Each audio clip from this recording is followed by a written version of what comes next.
کیا کہیں گے آپ ایکس پرائم منسٹر بھی ہیں؟ جنرل مشرف کے دور میں کبھی اس طرح کی سختی نہیں تھی. یہ تو مجھے نہیں پتا ضیاء الحق کے دور میں ہوئی ہو. ویسے ہم نے تو نہیں دیکھی پچھلے 35 سال اس طرح کا کریک ڈاؤن ہم نے نہیں دیکھا. اس سے تو لگتا ہے کہ ایک ساری سول لبرٹیز ساری فنڈامنٹل رائٹس ختم ہو گئے.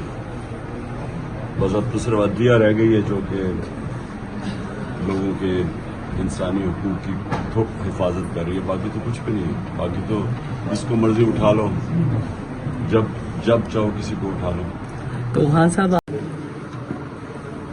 صاحب ذرا 2 جملے بول دیجیے گا میڈیا کے حوالے سے جو کوریج کی جا رہی ہے، رپورٹرز پکڑے جا رہے ہیں، جیو فینسنگ ہو رہی ہے، اس حوالے سے کیا کہیں گے آپ ایکس پرائم منسٹر بھی ہیں؟ جنرل مشرف کے دور میں کبھی اس طرح کی سختی نہیں تھی.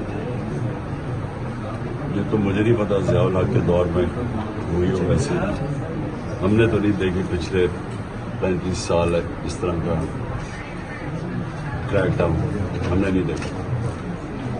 اس سے تو لگتا ہے کہ ایک ساری سول لبرٹیز ساری فنڈامنٹل رائٹس ختم ہو گئے.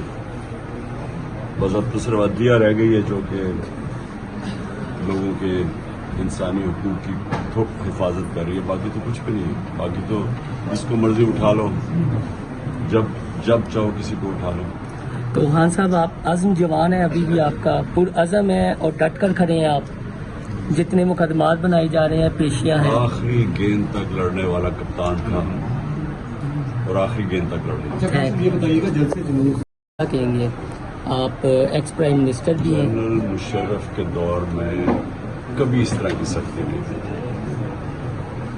یہ تو مجھے نہیں پتا ضیاء الحق کے دور میں ہوئی ہو. ویسے ہم نے تو نہیں دیکھی پچھلے 35 سال اس طرح کا کریک ڈاؤن ہم نے نہیں دیکھا.